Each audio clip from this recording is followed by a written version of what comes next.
আওয়ামী লীগের কার্যক্রম নিষিদ্ধ আছে। জামাতকে নিষিদ্ধ করেছে না, এক্সিকিউটিভ অর্ডার নিষিদ্ধ করেছিল না, নিষিদ্ধ করেছিল। জামাত তো বড়সড় হয়ে গেছে। রাষ্ট্রকে শক্তিশালী করে। রাষ্ট্র দুর্বল হওয়ার অন্যতম কারণ আইনের শাসন নাই। আপনি দেখেন তো, প্রায় 200-র উপরে, প্রায় 200 সাংবাদিক গ্রেপ্তার করেছে। বলেন তো দেখি, একটা সাংবাদিক বেল পায় না। তার আপাতত কার্যক্রম, আপনার তো নির্বাচন হয়েই গেছে, এখন অফিস খুইলা দুইটা স্লোগান দেওয়াটাই কার্যক্রম। বদি তো মাদকের সম্রাট ছিল, সে জামিনটা পেল কি জন্যে? আওয়ামী লীগকে স্বাভাবিক রাজনৈতিক প্রক্রিয়ায় ফিরতে হলে দেশে কার্যকর নেতৃত্ব তৈরি করতে হবে, কারণ তাদের পুরো নেতৃত্বই এখন বিদেশে। এভাবে বিদেশে বসে রাজনীতি করা কঠিন, এজন্য দেশে নেতৃত্ব লাগবে এবং বর্তমান দেশে যারা রাজনীতি নিয়ন্ত্রণ করছেন তাদের সঙ্গে এক ধরনের সমঝোতা করতে হবে। সেটা হয় কিনা তা দেখার জন্য অপেক্ষা করতে হবে। মানে এটার ইঙ্গিত হলো যে বাইরে বসে আওয়ামী লীগের রাজনীতি করা হচ্ছে। এখন তাদেরকে দেশে আসতে হবে রাজনীতি করতে হইলে, এবং সেই সমঝোতা চলতেছে, এটা ইঙ্গিত বহন করে। সেটাও খুব স্বাভাবিক। আপনি তো দেশের ভিতরে যদি বাইরে বসে রাজনীতি করাই যাইতো, তাহলে তো পৃথিবীর সব দেশের সব রাজনীতিবিদের মাথাগুলা বিদেশ বসেই রাজনীতি করতে পারতো, কিন্তু আলটিমেটলি সেটা হয় না। এখন আওয়ামী লীগের যে রাজনীতিটা এখনো চলমান, সেটা হলো দেশের ভিতরে তার যথেষ্ট প্রিভিলেজ আছে। যদি বলি যে মিডিয়া, আপনি বলবেন মিডিয়া কি আওয়ামী লীগের সাপোর্ট করে? না, অনেক ঘটনা আছে অনেক ঘটনা না ছাপলেও সেটা সাপোর্ট করা, অনেক ঘটনা না ছাপলেও সেটা সাপোর্ট করা। যেমন এই সরকার এসেই বললো কোনো মব হবে না, এখন থেকে সব মব ফুল স্টপ। কিন্তু চিটাগাং আমরা দেখলাম প্রকাশ্য দিবালোকে গুলি মারতেছে একটা বাড়ির দিকে চাঁদা দাবি করে। আপনি দেখেন মিডিয়ায় নিউজটা একবার হয়েছে, কোথাও কোথাও নিউজ হয়েছে, তার ফলো আপ, তাকে নিয়ে আলোচনা, তাকে নিয়ে যে টক শো হওয়ার কথা হচ্ছে না। আপনি ভালো করে লক্ষ্য করে দেখবেন। আপনার কাছ থেকে জানতে চাই আমরা। না আলোচনাটা এটার মানে হচ্ছে এই যে মিডিয়ার থেকে যদি আপনি একটা নিউজ আপনি দিলেন, নিউজটা যদি পরে দুই ধরনের নিউজ, একটা হলো যে নিউজ ছাপলেন, পরে আপনাকে আর ফলো আপ করবেন না, আর নিউজ ছাপলেনই না, সেটা আমরা করেছি, নিউজটা করেছি, আমি গণমাধ্যম করেছে, ওটা করেছেন, না ছাপলে তো ব্ল্যাক আউট করা একদম। এটা তো আপনি আমার চেয়ে ভালো জানেন পত্রিকার ভাষা। কিন্তু এই যে আলোচনা হচ্ছে না, তার মানে কি? আপনি আস্তে আস্তে দেখবেন যে মব নাই মানে কি? মানুষ জানে কেমনে? মানুষের জানার সূত্র তো মিডিয়া যদি সেটাকে আড়াল করে দেয়, তাহলে তো আপনি আর জানবেন না। এখন আপনি যদি বলেন মিডিয়া কেন, এই প্রশ্ন আপনাকে প্রশ্নও করছি না, উত্তরও চাচ্ছি না, কারণ আমি জানি, আমি আবহাওয়ায় থাকি, এই দেশটা কেমনে চলে, মিডিয়াটা কেমনে চলে, এটা আমাদের ধারণা আছে। এই কারণে আমি আপনাকে প্রশ্নও করি না, উত্তরও চাচ্ছি না।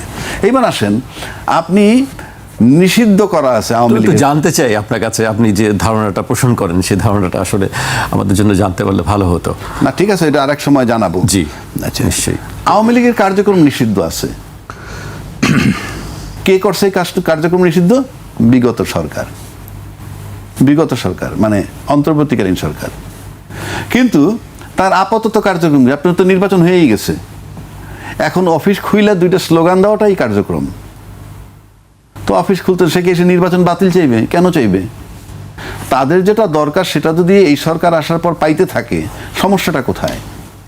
জামিন হচ্ছে, কালকে আওয়ামী লীগ সরকার ক্ষমতা আসলে তো সবাই টাকারই জামিন দিত, তা জামিন তো পাচ্ছে, অফিস তো খোলা হচ্ছে। এখন আপনি যদি অফিস কার্যক্রম নিষিদ্ধ আছে বলে বলতেছেন আমরা এটা চালু করব না, যেহেতু কার্যক্রম নিষিদ্ধ আছে, তাদের বিচার না হওয়া পর্যন্ত অফিস তো খুলতেছে, আপনি দেখেও দেখবেন না। আমি কিন্তু ভাই আওয়ামী লীগের বিরোধিতা, আমি ক্রিটিক্স, একজন আলোচক হিসেবে আলোচনা করতেছি। সমস্ত আওয়ামী লীগ ছেড়ে দিলে আমার কিচ্ছু আসা যায় না। কালকে যদি আওয়ামী লীগ বিএনপি মারামারি করে, আওয়ামী লীগ জামাত মারামারি করে, বিএনপি আওয়ামী লীগ মিল্লা জামাত, আমার কিছু আসা যায় না। আমি একজন আলোচক হিসেবে আলোচনাটা করতেছি। আপনি একদিকে বলতেছেন, সরকার বলতেছেন কি কার্যক্রম নিষিদ্ধ, কিন্তু জামিন পাচ্ছে, অফিস খোলা হচ্ছে। আবার বলা হচ্ছে সরকার বহাল রাখছে বলতেছেন, বিগত সরকার, কিন্তু অ্যাকশনে কিন্তু আর ঠিক উল্টাটা, তালা খুলছে, তারপরে জামিন পাচ্ছে। এগুলো তো সব ভাইটাল ব্যাপার। আমি বলছি না তার আটকায় রাখেন। আজিজ ভাই যেমন বললো যে কোর্ট আটকায় রাখতে পারেন, পারে কি পারে না সেটা আমার বিষয় না। আর রাজনৈতিক বিষয়গুলা এই প্লেন ওয়েতে দেখা যায় না। রাজনৈতিক সিদ্ধান্তগুলো রাজনৈতিকভাবে হয়, ওই যে 1000 কতগুলি মামলা যে ছাড়লো, রাজনৈতিকভাবে একবারে বাতিল করে দিল। এটা দোষ নয়, আমি বলছি রাজনৈতিক বিষয়গুলো রাজনৈতিক সিদ্ধান্তে হয়। কাজে আপনি আজিজ ভাই যে গয়রহ বইলে দিল, কোর্টে যাবে, জামিন দিবে, অমুকে কি খুনের আসামি কিনা, এরকম হাজার হাজার লক্ষ লক্ষ লোক 50 বছরে ধরছে আর ছাড়ছে, ওই জায়গায় খুন হয়েছে ডাউট করে ধরে নিচ্ছে। এখন আপনি হাসিনার বেলায়, পলিটিক্যাল লিডারের বেলায় আমরা একভাবে বলি, আপনি ধরবেন কিভাবে ধরবেন? আমি সাপোর্ট করতেছি না, কিন্তু ওই গয়রহ তো প্লেন মিনিং না, এগুলো রাজনৈতিক বিষয়গুলো, রাজনৈতিক সিদ্ধান্ত। এখন আসেন সরকার শান্তিপূর্ণ থেকে, সরকার চায় কিন্তু শান্তিপূর্ণ থাকতে। কারণ আপনি যদি আওয়ামী লীগের যে কাজগুলো যে বুঝাই তো যায় ফেভার হচ্ছে, ফেভার না হইলে আপনার আওয়ামী লীগের তালা খোলে কেমনে অফিসের, আবার তারা জামিন পাচ্ছে, তাহলে টু সাম এক্সটেন্ট ফেভার হচ্ছে, যেভাবেই হোক। আচ্ছা, এখন আসেন শান্তিপূর্ণ থাকতে হবে সরকারকে। কারণ আপনি যদি সরকার টালমাটাল অবস্থায় চলে যায়, তাহলে তো স্মুথলি কাজগুলো করতে পারবেন। আপনি দেখেন নির্বাচনের কিছুদিন আগে থেকে, বিশেষ করে তারেক রহমান সাহেব আসার পর থেকেই কিন্তু আওয়ামী লীগের যে খণ্ড খণ্ড ঝটিকা মিছিল টিছিল হইতো, তা নাই, এবং এখন তো নাই। কারণ কি? ইট ইজ এনশিওর যে কিপ সাইলেন্ট, দেখা যাক কি করা যায়। কারণ নির্বাচনের আগেও প্রতিশ্রুতি দেওয়া হয়েছে, আমরা ক্ষমতায় গেলে আপনাদেরকে দেখব, আপনাদের বিষয়গুলো আমরা দেখব, বলা হয়েছে। তা বলা হইলে আর সরকারকে শান্তিপূর্ণ থাকতে হবে, আর শান্তিপূর্ণ থাকতে হলে শান্তিপূর্ণ ভাষণ, শান্তিপূর্ণ বক্তব্য দিতে হবে। যেমন ধরেন কি বলে, নাহিদ সাহেবরা 6টা সিট পাইছে, তাদেরকে দিয়ে আমরা আশা করি সামনে আরও বেশি সিট পাবে, একসময় সরকার গঠন করবে, এটাও আমরা প্রত্যাশা করি। এই যে অনুপ্রেরণামূলক বক্তব্য, এটা কিন্তু ভালো জিনিসটা ভালো, কিন্তু এইগুলি বলে যদি শান্তিপূর্ণ না থাকে, এই কাজগুলো আমার করা কঠিন হবে, এই কাজগুলো কঠিন হবে। আপনি ভালো করে লক্ষ্য করে দেখেন যে আওয়ামী লীগ যদি পর্যায়ক্রমে সব লোক ছাড়া পেয়ে যায়, হ্যাঁ, আওয়ামী লীগের সবচেয়ে বড় শত্রু কারা? এনসিপি। তো যখনই তারা মাঠে পাবে, আসবে এবং হবে, তখন তো একটা শত্রুপক্ষ থাকবে, তাদের সাথে তাদের অবস্থানটা কি হবে? এর মানে এই না আমি বল, সিদ্ধান্ত যারা জানেক, কিন্তু প্রশ্ন হচ্ছে যে এইটা যদি মাঠে ব্যাপকভাবে বের হয়ে চলে আসে, তাহলে কি দাঁড়াবে রেজাল্টটা? আওয়ামী লীগের শত্রুপক্ষে এনসিপি, কোনো ডাউট নাই এতে। শুধু এককভাবে এনসিপি নাকি অন্য কোনো আরো দল আছে? আর কোনো দল এই মুহূর্তে তার শত্রু নাই। আর জামাত তো তাদের সবসময় তারা শত্রু বলে। অন্য কোনো দল নাই কেন? তারা একবার বলছে আন্দোলনে ছিলাম, আবার একটা সময় বলছে আমরা আন্দোলনে নাই। এবং রাষ্ট্রপতি সম্প্রতি ক্লিয়ার করে দিছে যে আমাকে টিকায় রাখছে, আমি সাংবিধানিক ধারাবাহিকতা বজায় রাখার জন্য যারা আমাকে হেল্প করছে সেটা হলো বিএনপি এবং আর্মি। তার মানে বিএনপির ব্যাপারে সে ক্লিয়ার করে দিল যে জুলাই আন্দোলনের সাথে তারা সক্রিয় না, সোজা হিসাব। তাহলে একমাত্র শত্রু এনসিপি আমার বিবেচনায়, এবং রাষ্ট্রপতি সেটা এস্টাবলিশ করে দিলেন। তো সেক্ষেত্রে তাদেরই চিন্তার বিষয়। এটা সামনে কি হবে আমরা জানি না। এখনও তো আপনার স্লো দেখতেছেন। এই এখন যদি বদিউজ্জামান মুক্তি পেয়েছে, ফর এক্সাম্পল, জামিনে মুক্তি পেয়েছে, সে কিন্তু মাদক সম্রাট। আমরা আবার একদিকে কিন্তু মাদক দমাই, এটা ভালো কাজ। আপনি মাদক যাতে না থাকে ভিতরে, মাদক নিয়ন্ত্রণ করবেন, কেউ মাদক সেবন না করে, সব ঠিক আছে। কিন্তু পাইলে তাদেরকে ধরবেন, কারো কাছে মাদক পাইলে। তো বদি তো মাদকের সম্রাট ছিল, সে জামিনটা পাইলে কি জন্যে? কথার কথা বলছি। আবার মাদকের সাপ্লাই লাইন যদি সব ঠিক থাকে, যেমন ও আপনি বাসায় বসে যে ট্যাপ সারেন, ও আসার থেকে যদি পানি সাপ্লাই না থাকে, পানি বেরোবে? তো আপনি মাদক যে সাপ্লাই, মাদকের তো দুইটা জায়গায়, এক বর্ডার ক্রস করে আসে, অথবা আপনি এইটাই তো বুঝি না যে আসলে বর্ডার ক্রস করে কিভাবে আসে। আমি বলছি হয় বর্ডার ক্রস করে আসবে, আর না আপনি নিজ উৎপত্তি করবেন। আর তো কোনো রাস্তা নাই। আসার তো জায়গা দুইটা, আসার তো ওয়ে দুইটা। একটা নিজের দেশে বানাবেন, আর একটা বাইরে থেকে, আর একটা বাইরে আসবে, এই এছাড়া তো উপায় নাই। তো সেইগুলো কন্ট্রোল করার দায়িত্ব কার? ওইগুলো হইলে তো আমার এখানে মাদকের জন্য আমার পোলাপান পিটাইতে হয় না, দাবড়াইতে হয় না, আমার তো পিটাইতে হয় না তাদেরকে। তা আপনি মূল জায়গায় হাত দিবেন না। যেমন ধরেন এখন আজকে এই সরকার ইলেক্টেড গভর্নমেন্ট আসছে, এখন দেখবেন আওয়ামী লীগ এত বেশি রিল্যাক্স, তারা কিন্তু পালানোর জন্য অস্থির না। এবং ইন্ডিয়ান ভিসা তো খুব জটিল অবস্থায় ছিল দীর্ঘদিন। আমি জানি না স্বাভাবিক হচ্ছে, এখন স্বাভাবিক হচ্ছে। আজকে ওইটা নিয়ে কথা হয়েছে, গতকালও কথা হয়েছে। হ্যাঁ, স্বাভাবিক হচ্ছে কেন? তখন তারা চিন্তা করছে আমার 10 লাখ লোক হয়তো এইখান থেকে চলে যাবে ইন্ডিয়ার ভিতরে যাইতো গিয়ে। তো এখন ইন্ডিয়ার ভিসাটা কঠিন হয় কি হয়েছে? হ্যাঁ, ওখানে গিয়ে রোহিঙ্গার মতো 10 লাখ একত্র হইতে পারে নাই। আর এখন ভিসা রিল্যাক্স হলে কি হবে? তারা তো দেশেই সেফ, সুতরাং যাওয়া আসার প্রয়োজন নাই। যদি দরকার হয় মিটিং করতে যেতে পারে। তো সেই জন্য আমি বলতেছি, মানে কি আওয়ামী লীগের বহু নেতৃত্বখানা আছে না, হ্যাঁ, আমরা আমি সেটা গণমাধ্যমের রিপোর্টে দেখলাম যে 600-র উপরে নেতা সেখানে আছেন। আচ্ছা, আমি কিন্তু কোনোটাই দোষ ধরতেছি না, গুণও ধরতেছি না, আমি একজন আলোচক হিসাবে আলোচনা করতেছি আমার আইনের শাসনটা কোথায়। আপনি একদিকে কার্যক্রম নিষিদ্ধ রইল, নিষিদ্ধ থাকা তো একটা আইন, প্রজ্ঞাপন জারি করছিল, সেটাকে আপনি উইথড্র করলেন না, অথচ অ্যালাউ করা হচ্ছে। একটা দেখেন, পৃথিবীতে উন্নত বিশ্বে আইনের শাসনটা দিয়ে রাষ্ট্র শক্তিশালী হয়। আপনি দেখেন ট্রাম্প কিন্তু একটা বিরাট ট্যারিফ বসাইছিল ওয়ার্ল্ড ওয়াইড, সেটা সুপ্রিম কোর্ট জাজমেন্ট দিয়ে বাদ দিয়ে দিছে। বাংলাদেশে কার সিনায় কোন বল আছে যে সরকার একটা সিদ্ধান্ত নেবে আর চট করে সুপ্রিম কোর্ট নিষেধ করে দিবে? আমি দেখি নাই। অর্থাৎ আইনের শাসনটা এমন জিনিস, ট্রাম্প পর্যন্ত ট্রাম্পরেও কেয়ার করে নাই। আর আমার দেশে আইনটাকে আমি আমার মতো করে, মানে আইনটা স্বাধীনভাবে চলতে পারে না। আমরা অতীতে দেখছি যে জনগণ যে সিদ্ধান্ত নিছে, জনসিদ্ধান্ত ছিল কেয়ারটেকার গভর্নমেন্ট, সেইটা কোর্টে নিয়ে যাওয়ার পর কোর্ট একটাবার বললো না যে এটা তো আমরা উই ক্যানট এন্টারটেইন ইট, এটা জনসিদ্ধান্ত। আবার জনগণ যদি না চায় বাতিল করবে, কিংবা পার্লামেন্ট ডিসাইড করবে, না এন্টারটেইন করলেন, এক্সওয়াইজের দরখাস্ত দিল, এখন আজকে তার করুণ পরিণতি, সে এখন কারাগারে বসে আছে, chief justice of Bangladesh, which is very painful. সে কারণে আমি বললাম যে আওয়ামী লীগের সবচেয়ে বড় শত্রু হলো এনসিপি। সেই আওয়ামী লীগ যত বেশি সক্রিয় হবে, এনসিপি তত বেশি দুশ্চিন্তায় পড়বে। কাজে আপনি যত চেষ্টা করেই মানে খুব ভালো পরিবেশ রাখতে চান না কেন, আলটিমেটলি আপনি এই বক্তব্য দেন, সেই বক্তব্য দেন, ঘুরে পেঁচায় জুলাই আন্দোলনের পক্ষে আছি, অমুক আছি, তমুক আছি, অ্যাকশন বলে দিবে যে আলটিমেটলি হচ্ছে কি। কারণ আবার আওয়ামী লীগ কিন্তু আবার বিএনপিকেও ব্ল্যাকমেইল করতে পারে। কেন আমি বলি, সেটা কিভাবে? আমার ধারণার কথা বলছি।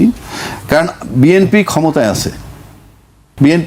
আছে, এই যে কার্যক্রম নিষিদ্ধ হওয়া সত্ত্বেও তারা যে ফ্ল্যাগ উড়াইতে পারতেছে, করতে পারতেছে, তার মানে কি এইটা সরকার ছাড় দিতেছে।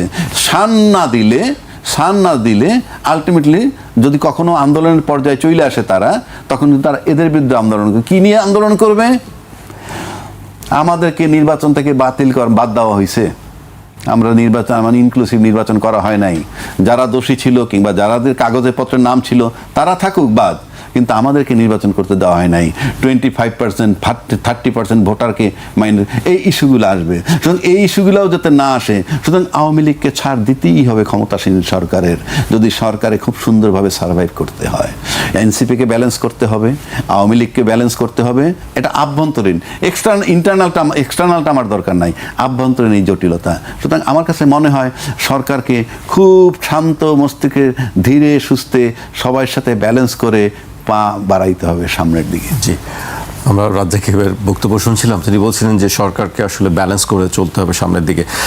আমি এই প্রসঙ্গে একটি আবার উল্লেখ করতে চাই, রাজনীতি বিশ্লেষক মহিউদ্দিন আহমেদ যে বক্তব্য তিনি দিয়েছেন এই গণমাধ্যমটিতে, আমি সেটি, দেশে আওয়ামী লীগের একটি সমর্থক গোষ্ঠী রয়েছে, ভোটে অংশ নিতে দল থেকে আহ্বান থাকলেও অনেকেই ভোট দিয়েছেন, বিভিন্ন জায়গায় প্রার্থীদের সঙ্গে সমঝোতার ভিত্তিতে ভোট দিয়েছেন। যাদের ভোট দিয়েছেন তাদের পক্ষ থেকে কিছুটা সহানুভূতি প্রত্যাশা করাটা অস্বাভাবিক নয়। আমি বললাম আগে যে সমঝোতার কথা তিনি বলছেন যে প্রার্থীদের সঙ্গে তাদের বিএনপি এবং জামাতের প্রার্থীরা বিভিন্নভাবে এই ভোটারদেরকে, আওয়ামী ভোটারদেরকে অ্যালুর করার চেষ্টা করেছে, যার ফলে সব কিন্তু একদিকে ভোট দেয় নাই। আওয়ামী লীগেররা সব বিএনপিকেও দেয় নাই, সব জামাতকেও দেয় নাই। কিন্তু জামাত যেহেতু তাদের হাতে বেস্টের টিকিট আছে, যেমন এখন রাজ্জাকি ভাই যে করলো, এই মেট্রিকুলাস ডিজাইনে যদি সরকার ব্যালেন্স করে চলে, তাতে যদি আওয়ামী লীগ মাঠে নামে, তাহলে তো বিএনপি যদি জামাত থাকে, তাহলে তো ভরসা আমাদের হয়, অন্তত টিকিট, জান্নাতের টিকিটটা তো এনশোর থাকে। জামাত যদি বিলীন হয়ে যায়, আওয়ামী লীগ আসলে আওয়ামী লীগকে ডিল করতে পারে প্রপারলি, আওয়ামী লীগ জামাতকে ডিল করতে পারে আওয়ামী লীগ।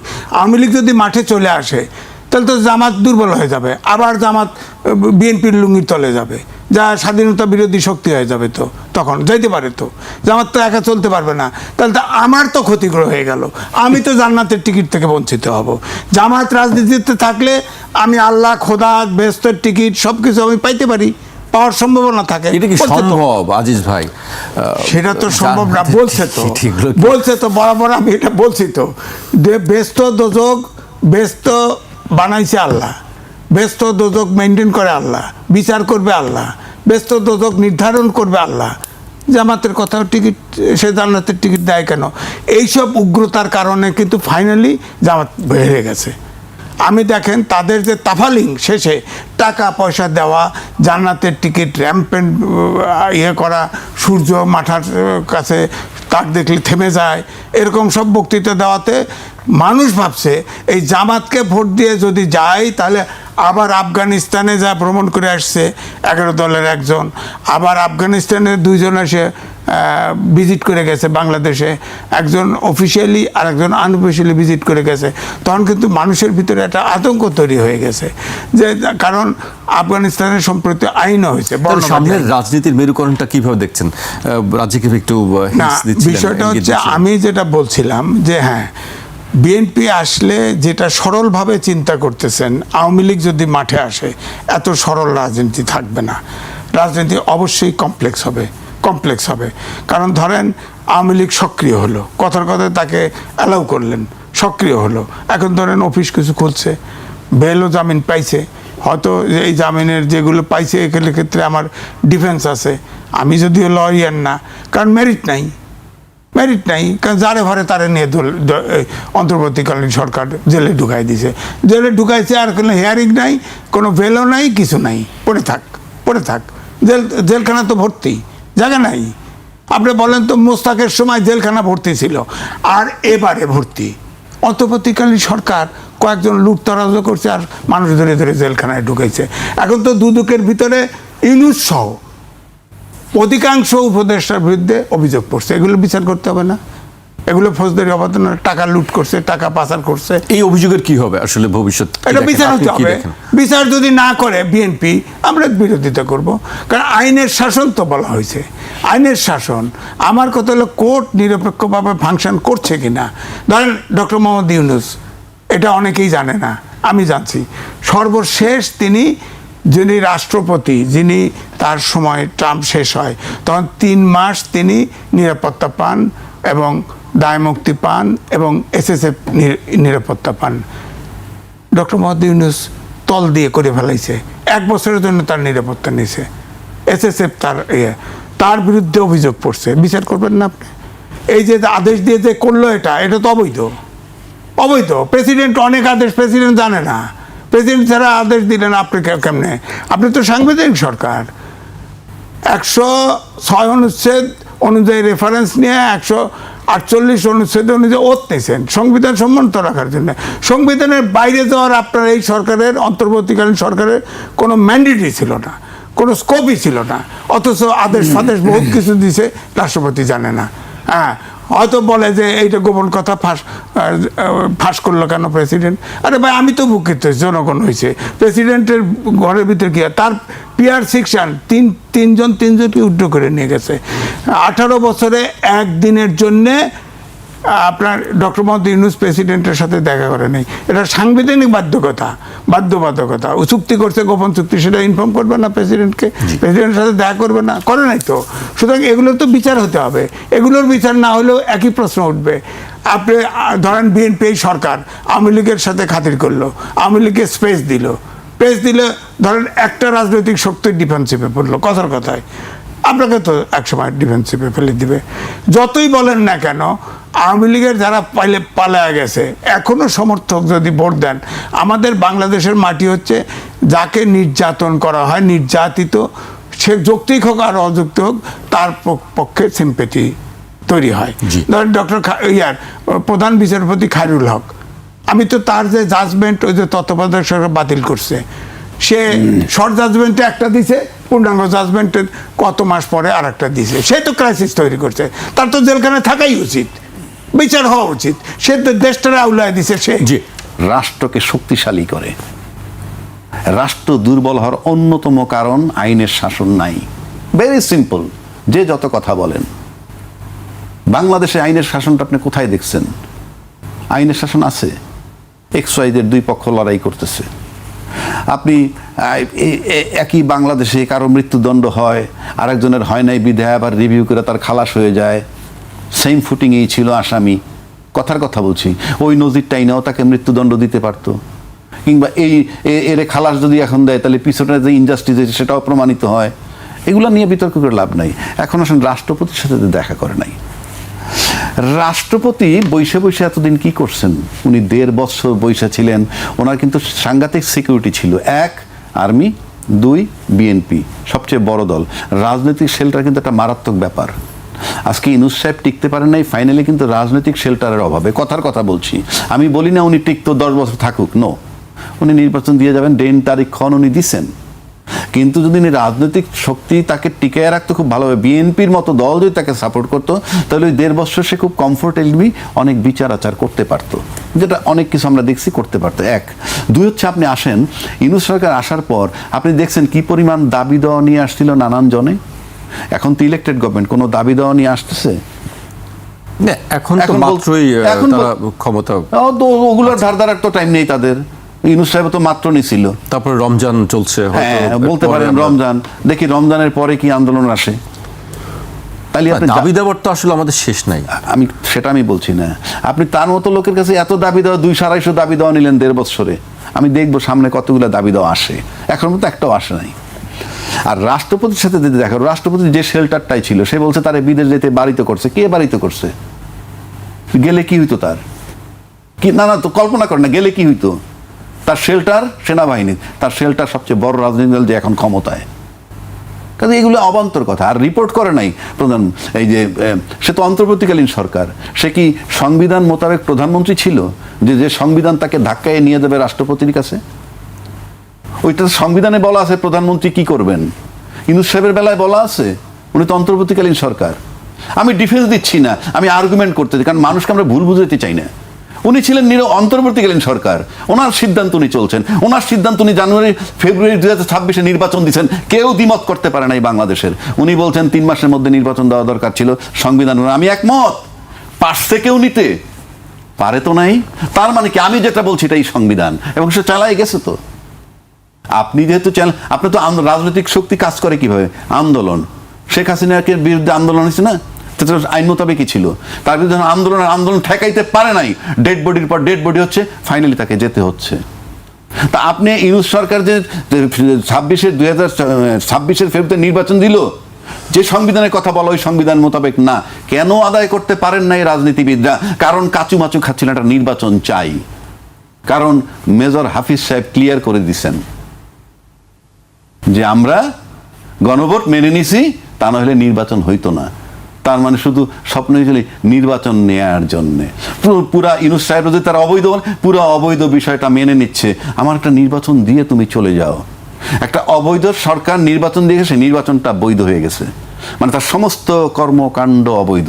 যত লোক আটকে রাখছে অবৈধ, জেলে পুরে রাখছে অবৈধ, আওয়ামী লীগের নিষেধ করে রাখছে সব, খালি নির্বাচনটুক বৈধ হয়েছে। কি হিসাবে, কোন প্রক্রিয়ায়? ইয়েস, বৈধ করতে পারেন, জোরে, গায়ের জোরে করে ফেললাম, কিচ্ছু করার নেই। কারণ 2/3 আমি কিন্তু বারবার বলছি, আমি আলোচনা করছি, ডিবেট করতেছি। এই সংসদে তারা বসুক, যেমনি খুশি এমনি চালাক, আমার কথায় কিছু আসে যায় না, ওভাবেই চলবে।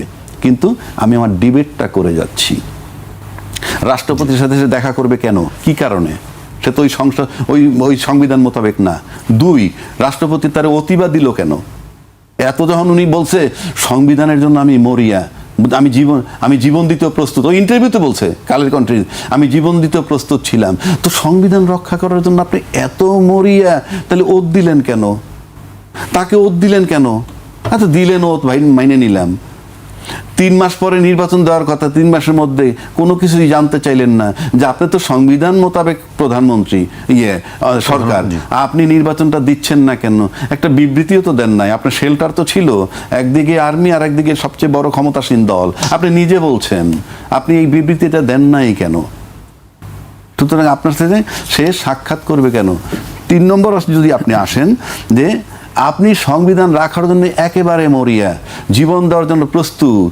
আপনার ওখানে আপনার সম্ভবত 11ই জুন 2024, অর্থাৎ 10 তারিখ, 11 তারিখের পত্রিকা আসছে, 10 তারিখে দরবার হল থেকে বঙ্গবন্ধুর ছবি সরানো হয়েছে। সংবিধানের 4-এর ক মোতাবেক ছবি থাকাটা ম্যান্ডেটরি ছিল। হ্যাঁ, আপনি কোথায় জীবন দিচ্ছেন? আপনি তো সংবিধান ভায়োলেট করতেছেন বঙ্গভবনে বৈশে বৈশে। বঙ্গবন্ধুর ছবি আপনি ঝুলান নাই, আপনি নিজেই তো সংবিধান ভায়োলেট করতেছেন। সুতরাং সংবিধান ভায়োলেশনের জন্য তো আপনার বিরুদ্ধে অ্যাকশন হইতে পারে। আপনি যে সংবিধানের কথা বলতেছেন বারে বারে, সবাই খালি সংবিধানের দোহাই দেন, কেউ সংবিধানের মধ্যে নাই। সংবিধানের মধ্যে থাকলে, আমি আবারও বলছি, 2026-এর নির্বাচন এই যে সংবিধানের কথা বলে সেখানে নাই। সুতরাং ইউনূস সাহেব তার সাথে দেখা করবে কেন? আর ওনার বিদেশ যাওয়া বন্ধ করছে কে? আপনি এখন স্টেটমেন্ট বানাইলে তো হবেন না।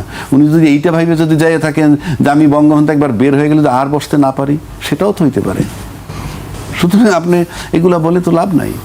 জি, আপনার কাছে আবারও আসবো। আমি আজিজ ভাইয়ের কাছে আসতে চাই। আজিজ ভাই, সংবিধান নিয়ে কথা হচ্ছে, রাষ্ট্রপতির বিষয় নিয়ে কথা হচ্ছে। আজকে আমরা একটি দেখেছি যে জুলাই অভ্যুত্থানের স্পিরিট সমুন্নত রাখতে সংসদের উদ্বোধনী অধিবেশনে রাষ্ট্রপতি মোহাম্মদ শাহাবুদ্দিনকে ভাষণ দেয়া থেকে বিরত রাখতে প্রধানমন্ত্রী তারেক রহমান বরাবর চিঠি দিয়েছেন সুপ্রিম কোর্টের একজন আইনজীবী।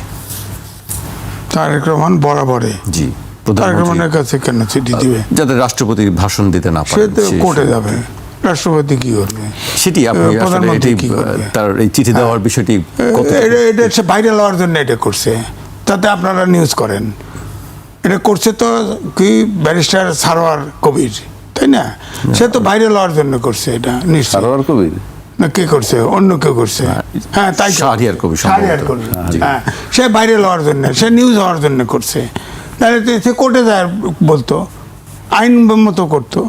আমি যেটা বলছি যে সেটা হলো যে সংবিধানে যখন আর্মিরা ডাকে আর রাজনৈতিক দলের নেতারা যায়, যখন বঙ্গভবনে যায় তখনও কিন্তু জাতীয় সরকার গঠনের আলোচনা কিন্তু হয়েছিল।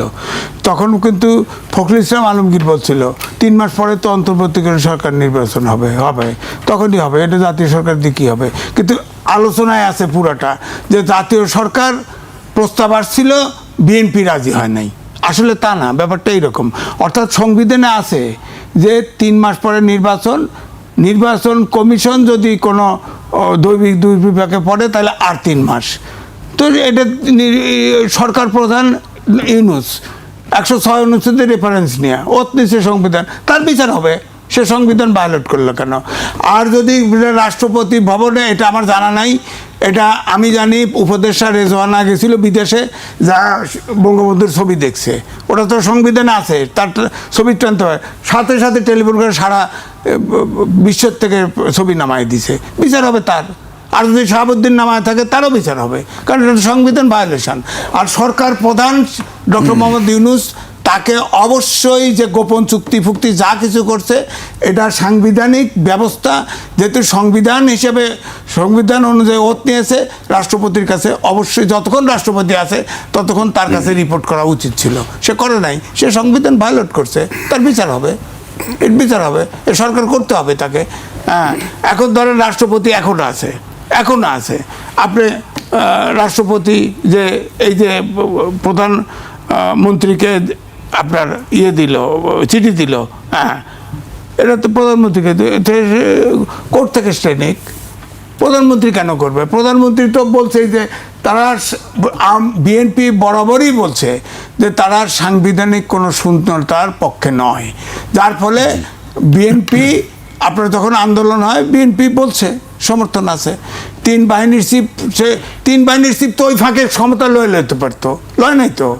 তারাও একটা সাংবিধানিক সরকার থাকুক এটা চাইছে, এই জন্যেই এইটুকু জোরাতালি হয়েছে। কিন্তু ইউনূস খেলে গেছে, ডক্টর ইউনূস খেলে গেছে। এখন তো তার বিরুদ্ধে দুদিকে একটা সরকার প্রধান, দুদিকে একাধিক মামলা হয় কি করে? তো এই জন্য আমি বলছি এইরকম অনেক উপদেষ্টা হয়েছে, এবং সবচাইতে বেশি অভিযোগ পড়েছে ছাত্র উপদেষ্টা ছিল সজীব ভুইয়ার বিরুদ্ধে, সবচেয়ে বেশি অভিযোগ পড়েছে। তো এগুলোর তো বিচার হতে হবে। তো আইনের শাসন যদি এটা স্কেপ করে দেন, আওয়ামী লীগকে ছেড়ে দেন, সব কিছুই যদি খেয়াল খুশির মতো সমঝোতা করেন রাজ্জাকি ভাইয়ের মতো, তাহলে তো পলিটিক্সে আপনাদেরও বিদায় নিতে হবে। এটা তো রাজ্জাকি ভাইয়ের মতো, না, রাজ্জাকি ভাইয়ের মতো না, ওই হাসিনার মতো। আপনি বলেন যে আপনার বাংলাদেশ ব্যাংকের গভর্নরকে যেভাবে বিদায় দেওয়া হলো, ওখানে বলা হলো, ওখানে জামাত থেকে বলা হয়েছে যে এটা সরকারি মব। আরে আপনি বঙ্গভবনে বাংলাদেশ ব্যাংকের খবর অনেকেই জানে না। বাংলাদেশ ব্যাংকে আওয়ামী লীগ, বিএনপি, জামাতের সংগঠন আছে, এছাড়াও এর বাইরে অসংখ্য সংগঠন, এবং সবাই যৌথভাবে আন্দোলন করছিল। আন্দোলনের এক পর্যায়ে বাংলাদেশ গভর্নরের রিজিগনেশন পর্যন্ত চাইছে। কিন্তু বিষয়টা হচ্ছে এটা তো নির্বাচিত সরকার, গণতান্ত্রিক সরকার। এখন সময় যতই হোক, আপনি হুট করে গভর্নমেন্টকে আরেকটা বাদ দিয়ে আরেকটা গভর্নর ব্যবসায়ীকে ঢুকাই দিলেন কেন? আপনি বাংলাদেশ গভর্নরকে যদি আপনি সরকারে আছেন, তাকে নাও রাখতে পারেন, তাকে বলতেন যে আমাদের নিজস্ব পলিসি আছে, অর্থনৈতিক পলিসি আছে, আমরা গভর্নর বদলাইতে চাই, আপনি একটু যদি দয়া করে, বুঝে গেল, সে রিজাইন করে চলে যেত। তাকে তো এইভাবে বিদায় করা উচিত হয় না। যদি সবাই এগুলো তো সরকারকে হিসাব করতে হবে, তাই না? তারপরে ধরেন 21-এ পদক দেওয়া, একজনের সব কিছু ট্রেনিং ফ্রেনিং সব হয়ে গেল, পরে দিলেন না, সে একজন মাইনরিটি, কেন করলেন? একটা গণতান্ত্রিক সরকার কার পরামর্শ নিয়ে কাজ করে? এগুলো ছোট ছোট ভুলগুলো তো একসময় বড় কাল হয়ে যেতে পারে। সুতরাং এগুলো হিসাব করে সরকার, ধরেন 17 বছর তো লন্ডনে থেকে আছে, আমি তাকে বলি বিলেতি বাংলাদেশি, কারণ সেই কালচারে বড়। উনি ভুল করবেন কেন? উনি প্রধানমন্ত্রী, ওনার উপদেষ্টা পরিষদ থাকবে, আছে না? অনেকগুলো বানাইছে না, পাকনা পাকনা রাজনীতিবিদরা বানাইছে না? এই ভুলগুলো কেন হলো? এগুলো ভুল আমি বলবো। এগুলো গণতান্ত্রিক সরকার, আমি বলবো বাংলাদেশ ব্যাংকের গভর্নর, হিউম্যান রাইটস কমিশনের চেয়ারম্যান, তথ্য কমিশনের প্রধান তথ্য কর্মকর্তা, প্রধান বিচারপতি, এগুলোকে নামায় দিবেন কি ফুস করে, মব সন্ত্রাস করে বের করে দিবেন? বা ইচ্ছে করলেন ফট করে আরেকজন প্রধান বিচারপতি নিয়োগ দিয়ে দিবেন? এটা হয় না তো। সুতরাং আপনাকে অবশ্যই হিসাব করে কাজ করতে হবে, অবশ্যই হিসাব করে পথ চলতে হবে। আপনার বক্তব্য আমরা শুনছিলাম। আমি রাজ্জাকি ভাইয়ের কাছে আসতেছি। আসলে রাষ্ট্রপতি মানে ভাষণ না দিলে সেক্ষেত্রে আসলে ভাষণটা কে দেবে? ওই শুনেন, আমি একটা কথা বলি। আপনার নির্বাচন হয়েছে বিধানের বাইরে, যেটা আমি একটু আগে বললাম, সংবিধান পারমিট করে না। আজিজ ভাই একমত, 3 মাসের মধ্যে বা 6 মাসের মধ্যে নির্বাচন হয় নাই, এটা হচ্ছে বিধানের বাইরে। আমরা সবাই মেনে নিলে সেটা বিধান হয়ে যায়।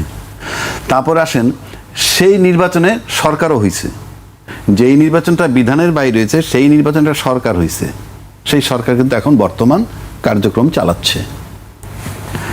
কাজেই সরকার এবং বিরোধী দল মিলে যদি এখন চিন্তা করে, যেহেতু সব বিধানের বাইরে হচ্ছে, তাহলে সরকার বিরোধী দল মিলে যদি চিন্তা করে যে আমরা অধিবেশন ডাকবো,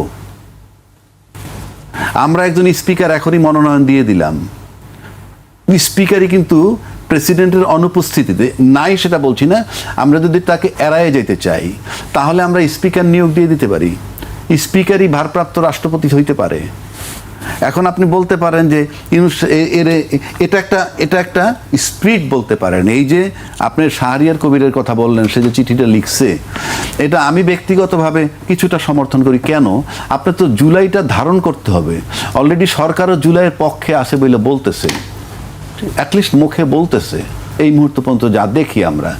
তাই হয়, তাইলে আমরা তো কেউ আপত্তি করব না, বরং রাষ্ট্রপতিকে দিয়ে যদি আপনি অধিবেশন ডাকেন, তাহলে আমাদের ভিতরে একটু খারাপ লাগবে যে সে তো ওই সরকারের একটা অংশ, তার দোসর রয়ে গেছে। আর যদি এইভাবে করেন, এইভাবে কইরাও কিন্তু আপনারা যা করতে চান তা করতে পারবেন, কিন্তু প্রাথমিক একটা স্যাটিসফ্যাকশন তো দিলেন যে হ্যাঁ ঠিক আছে, যে সরকারকে তাড়াইছি তার রাষ্ট্রপতি দিয়ে আমরা অধিবেশনটা ডাকিনি। সেভাবেও যদি যান, আপনি ডাকতে পারেন এবং রাষ্ট্রপতিকে আপনি এড়াইতে পারেন। নিয়মের কথা বলবেন না, নিয়ম মোতাবেক সংসদ নির্বাচন হয় নাই, সংবিধান মোতাবেক নির্বাচন হয় নাই, সংবিধান হয়েছে ইউনূস সাহেব যেভাবে বলছে। কাজে অত নিয়মের দোহাই আপনারা দিয়েন না, নিয়মের ভিতরে তো আপনার নাই। যেহেতু নিয়মের ভিতরে নাই, কাজে পুরা দেশের লোকটা মানুষকে কিছু খুশি রাখেন অন্তত, যে আপনারা স্পিকার একজন নিয়োগ দিয়ে তাকেই দায়িত্ব দেন সভাপতিত্ব করার, তুমি অধিবেশন ডাইকে মানে তুমি ভারপ্রাপ্ত রাষ্ট্রপতি হিসেবে ভাষণ দাও, অধিবেশনটা ওপেন করো। করা যায়। এখন বলবেন আইনের বাইরে করবো, আপনি টোটালটাই তো আইনের বাইরে আছেন, ওখানে আইন খোঁজেন কেন? ওখানে আইন খোঁজা মানে কি তারা আরো স্বীকৃতি দেওয়া যে উই আর উইথ ইউ, যে আপনাদের সাথে আমরা আছি? এতটা প্রয়োজন নাই। For the greater interest of the nation. আমি মনে করি দলমত নির্বিশেষে সবার স্যাটিসফ্যাকশন দরকার আছে। আপনার বিগিনিং নিয়ে কিন্তু বহু কথা হয়েছে। এই বিগিনিংয়ে সরকারিভাবে চাঁদাবাজি বৈধতার কথা আসছে, এই বিগিনিংয়ে বাংলাদেশ ব্যাংকের গভর্নরের মবের কথা আসছে, এই বিগিনিং অনেক কিছু চলে আসছে অলরেডি। সুতরাং আপনি এগুলো দূর করতে হলে, আর যদি মনে করেন শান্তিপূর্ণভাবে সবাই মিলে আমরা থাকতে চাই, তাইলে পরে কিছু জিনিস অ্যাভয়েড করেন, কিচ্ছু আসে যায় না। এই রাষ্ট্রপতি নিজেই, এখন আপনারা জানেন যে রাষ্ট্রপতি অকেজো, প্রয়োজনও নাই, এবং আলটিমেটলি তাকে রাখবেন না। সুতরাং এইটুক দিয়ে মানে মানুষের মনে বেদনা দেওয়ার কি প্রয়োজন? আমি মনে করি সব বেআইনিভাবে হচ্ছে, কাজেই এটা করা যায়, ওনাকে বাদ দিয়ে করা যায়। জি, নিষেধাজ্ঞার মধ্যেই সক্রিয়তার ইঙ্গিত কি হিসাব করছে আওয়ামী লীগ? ভোটের পর 1 ডজনের বেশি দলীয় কার্যালয়ে তালা খোলা হয়েছে। এখন কারাবন্দী নেতাকর্মীদের জামিন প্রক্রিয়ার দিকে নজর। সক্রিয়তার তাড়াহুড়ো না করার পক্ষে দলের একাংশ। এই বিষয়ে কয়েকদিন আগেই বিএনপির পক্ষ থেকে বিএনপি মির্জা ফখরুল ইসলাম আলমগীর বলেছেন, এটা আমরা চাইনি, এবং যেহেতু আইনগতভাবে বলা আছে যে তাদের কার্যক্রম নিষিদ্ধ, সেভাবেই এটাকে দেখা হবে সব জায়গায়। এরপর আমরা শুক্রবার দেখলাম রাজধানীর ধানমন্ডিতে আওয়ামী লীগের সভাপতির রাজনৈতিক কার্যালয়ের ফটকের সামনে জাতীয় পতাকা ও শেখ মুজিবুর রহমানের ছবি ঝুলিয়ে স্লোগান দিয়েছেন যুব মহিলা লীগের নেত্রীরা। এই বিষয়ে আপনি কি বলবেন? আসলে এখানে আমি বরাবর থেকে বলছি, একটা গণতন্ত্র যদি আমরা চাই, গণতান্ত্রিক দেশে একটা রাজনৈতিক দল আরেকটি রাজনৈতিক দলকে নিষিদ্ধ চাইতে পারবে না। তার জন্য আইনি প্রক্রিয়া আছে। হ্যাঁ, আওয়ামী লীগ ফ্যাসিবাদের আচরণ করেছে, গুম খুন অনেক কিছু করেছে, তার জন্য কোর্ট আছে, ট্রাইব্যুনাল আছে, সেখানে বিচার হতে পারতো। কিন্তু এক্সিকিউটিভ অর্ডারে নিষিদ্ধ করার পক্ষে আমি না। যেমন জামাতকে নিষিদ্ধ করেছে না, এক্সিকিউটিভ অর্ডার নিষিদ্ধ করেছিল না, নিষিদ্ধ করেছিল, জামাত তো বড়সড় হয়ে গেছে, এবং আওয়ামী লীগকে এই নিষিদ্ধ করার কারণেই বড়সড় হচ্ছে। এবং জামাতকে, বিএনপিকে অনেকে মনে করে যে সব পালিয়ে গেছে, উপরের সব নেতা পালিয়ে গেছে। আপনি হিসেব করে দেখেন, জরিপ করে দেখেন, আওয়ামী লীগের সমর্থক বেড়েছে বলে কমে নাই, বেড়েছে ছাড়া কমে নাই। সুতরাং এখন তো তারা চেষ্টা করবে, একটা নির্বাচিত সরকার দেশে আসছে, এখন তো তারা যেহেতু বড় সংগঠন, তাদের সমর্থক আছে, হ্যাঁ, যারা চুরি টুরি করছে তারা তো সব পালিয়ে গেছে। হ্যাঁ, তাদের তো এই সরকার বিচার করতেছে, এটা ঠিক আছে, বিচার নির্বাচন এগুলো তো বলা হয়েছে। তা আওয়ামী লীগের যে ধরেন আমি বলবো যে তালা খোলা হচ্ছে, সেখানে ইলেকশনের সময় জামাত এবং বিএনপি তাদের ভোট পাওয়ার জন্যে সবাই তো চেষ্টা করেছে, সবাই সব জায়গায় বলেছে, তাদের নিরাপত্তার আশ্বাস দিয়েছে, পূজা হয়েছে, হিন্দুদের পূজাতে গেছে, পূজা অর্চনা করেছে, সেখানে পূজার সব মন্ত্র পড়েছে, সবই তো করেছে। তো সুতরাং এখন শেষ মুহূর্তে এসে যদি তারা অফিসের তালা খোলে, তারা তো ইলেকশনের সময় এক একজন এক এক প্রতিশ্রুতি দিয়েছে, এখন তালা খুলতেছে। আমার কথা হলো, আমাদের প্রেস ক্লাবে তো সাংবাদিক গ্রুপ ফুটপাতের সামনে মিটিং করেছে, হ্যাঁ, মিটিং করেছে। তো এখন যেখানে যেখানে আওয়ামী লীগের সমর্থক আছে তারা চেষ্টা করতেছে। এখন ধরেন আবার কোর্টে যে বলা হচ্ছে, কোর্টের থেকে জামিন পাচ্ছে, জামিন কিন্তু পাইতে পারে, জামিন পাইতে পারে, কেসের যদি মেরিট না থাকে জামিন পাইতে পারে। যেমন ধরেন রাজ্জাকি ভাই সুপ্রিম কোর্টের অ্যাডভোকেট, আপনার একসময় আলোচনায় আসলো যে নির্দোষ লোক দিয়ে আওয়ামী লীগ পুনর্গঠন হবে। তখন ওই নারায়ণগঞ্জের মেয়র ছিল আইভি, তার বিরুদ্ধে ঘাপাঘাপ কয়েকটা মামলা হলো এবং খুনের মামলাও দেওয়া হলো। আপনি বলেন তো, শামীম ওসমানের বিরুদ্ধে সবসময় সে আন্দোলন করে গেছে, সে কোনো খুন করেছে মনে হয়, বিশ্বাস হয়? আপনার সেই মামলা কি করে টিকবে বলেন? এরকম অনেক মামলাই আছে, বিশেষ করে বদি সবাই জানে, বদি জানে, সবাই ইয়াবা সম্রাট।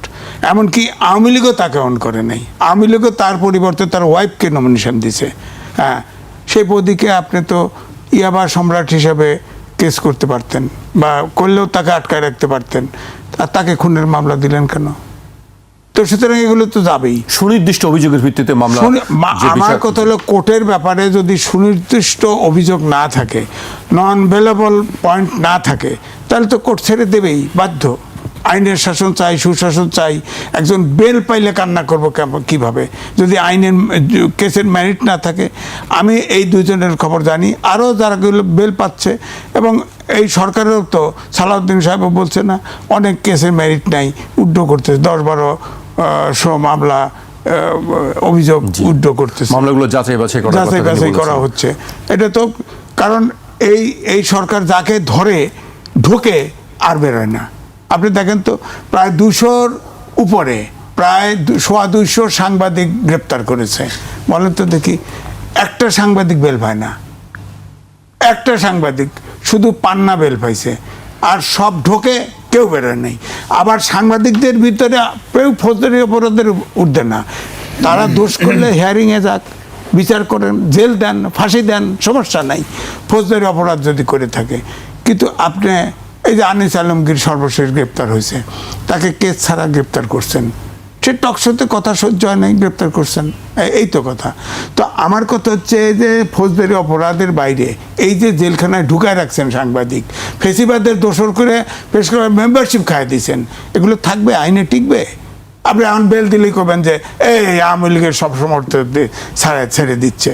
উনি তো, আমি তো এই জন্য ওনাকে সাক্ষী মানতেছে, কেসের যদি মেরিট না থাকে, বেল দেওয়ার যদি সুযোগ আইনে কাভার করে, তাকে জামিন দিবে না কেন? এখন তো দেশে তো অভ্যুত্থান ঘটেছে, আমরা তো আইনের শাসন চাই, গণতন্ত্র চাই, সুশাসন চাই। এই সুশাসন আইনের শাসনের যেখানে পড়ে, বিচার বিভাগের স্বাধীনভাবে যদি কাজ করে, বিচার বিভাগের আইনে যদি কেউ বেল পায়, আপনি তাকে ইয়ে করবেন কেমনে? ধরেন এই যে হিল ট্যাক্সে প্রদীপ মেজর সিনহাকে হত্যা করেছে, তার বিচার হচ্ছে না, ফাঁসি হচ্ছে না। এখন সে যদি বেল পায়, প্রশ্ন উঠবে, সারা দেশে ধাউ ধাউ করে আগুন জ্বলে উঠবে।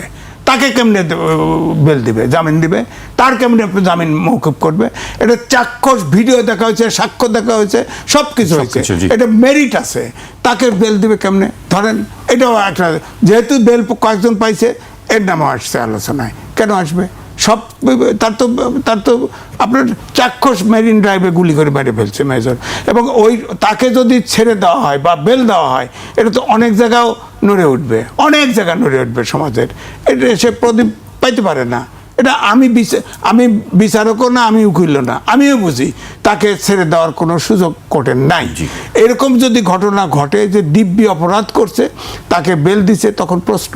কিন্তু এই সরকার তো অনেককে যাকে খুশি ধরছে, যাকে খুশি ধরছে। আপনি দেখেন সাংবাদিকদের পৃথিবীতে নজর দেখাতে সরকারের কথা, অন্তর্বর্তী সরকার বলেন, আপনি পৃথিবীতে একটা নজির দেখাতে পারবেন যে সাংবাদিকদের, সব সাংবাদিকের অ্যাক্রেডিটেশন কার্ড বাতিল করে দিছে? এই সরকার তো দিছে। এরকম তো কোনো আইন মানে নাই, কোনো আইন মানে নাই। যারে খুশি ধরছে তার সুবিধাতে, যারে খুশি কাউ ছাড়ে না, ধরলে আর ছাড়ে না।